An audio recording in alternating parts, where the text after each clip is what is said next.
৮০ ঊর্ধ্ব বৃদ্ধা শাশুড়িকে শাস্তিস্বরূপ হাত বেঁধে শরীরে পাথর ও ইট চাপা দিয়ে রাখার অভিযোগ করল গুণধর বৌমার বিরুদ্ধে।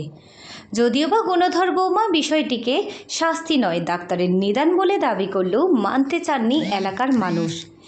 এমন এক বেদনাদায়ক ও অমানবিক ঘটনার ভিডিও ফুটেজ ছড়িয়ে পড়তেই এলাকায় ছড়ায় তীব্র চাঞ্চল্য। খবর পেয়ে দ্রুত ঘটনাস্থলে পৌঁছায় স্থানীয় ওয়ার্ড কাউন্সিলর। বিষয়টি জানতে চাইলে অভিযুক্ত বৌমা ঝর্ণা দাস জানান, চিকিৎসকের কথাই এই কাজ করেছি, এটা কোনো মতেই শাস্তি নয়। যদিও বা কোন চিকিৎসকের পরামর্শেই কাজ করেছেন তিনি তা জানাতে পারেননি। বিষয়টি জানাজানি হতেই সন্ধ্যা থেকে কাতারে কাতারে মানুষ ভিড় জমাতে শুরু করে নবদ্বীপ পৌরসভার ৫ নম্বর ওয়ার্ডের প্রতাপনগর শিমুলতলা এলাকায়। খবর পেয়ে সংবাদ মাধ্যমের কর্মী ঘটনাস্থলে পৌঁছালে তার ভুল হয়ে গেছে বললেও পুরো বিষয়টি চিকিৎসকের পরামর্শেই করা হয়েছে বলে পরিষ্কার জানান তিনি। এদিকে প্রতিবেশী এক মহিলা ৮০ ঊর্ধ্ব বকুলরানী দাস নামক ওই বৃদ্ধাকে উদ্ধার করায় গুণধর বৌমা তার উপর খড়গহস্ত হন বলে অভিযোগ।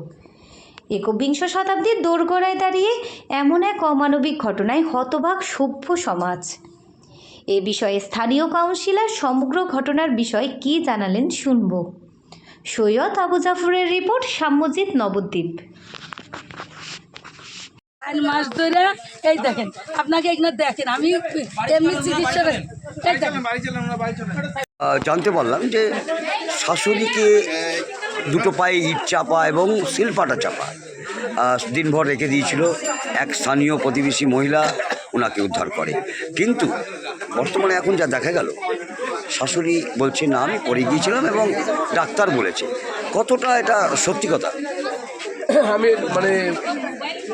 কিছুক্ষণ আগে আমি একটা আমার মোবাইলে একটা ভিডিও ক্লিপিং দেখলাম, তাতে দেখে আমি খুব মর্মাহত, খুব কষ্ট পেয়েছি যে একটা বৃদ্ধাকে এভাবে হাত বেঁধে পায়ের মধ্যে ইট চাপা দিয়ে পাথর চাপা দিয়ে রেখেছে, আর সে বৃদ্ধা খুব চিৎকার করছে।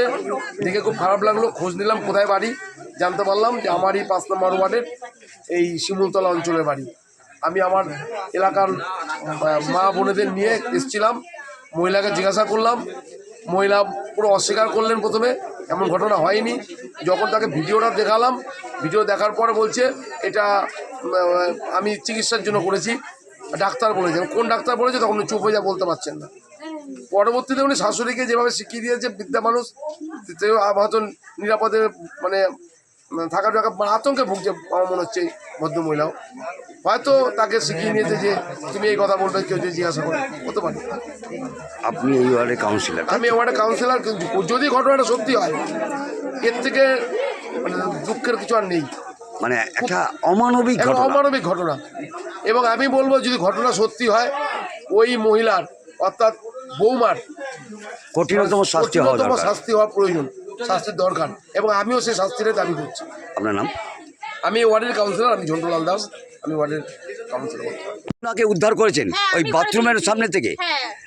কি বলছিলেন উনি? তাহলে আমাকে বলছে আমি নিচে নামিয়েছি বলে কয় তুমি এখন নামাবা না, তুমি কোলে নিয়ে দাঁড়িয়ে থাকবা। কেন? তোমাকে দাঁড়িয়ে থাকতে হবে, নাহলে হবে না। এখন উনি যে শাস্তিটাও দিয়েছিলেন সেই শাস্তিটা পূরণ হয়নি, তাই?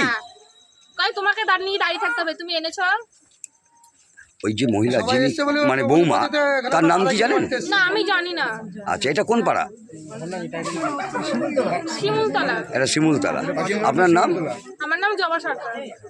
এটা কখন হয়েছে ঘটনাটা? আমরা এসে 7টার সময় এসে দেখি উনি ওখানটায় বসা আছে, ওই বাথরুমের সামনে। বাথরুমের সামনে অন্ধকারে। আমরা শুধু এসে জিজ্ঞাসা করেছি, দি কয়েকদিন চলো দি, তারপরে উনি 10-15 মিনিট পরে লাইটটা ধরায় বলার পরে উনার গায়ে পাথর, শিলপাটা, ইট চাপা দিয়ে রাখা হয়েছিল, হাত পা বেঁধে। হ্যাঁ।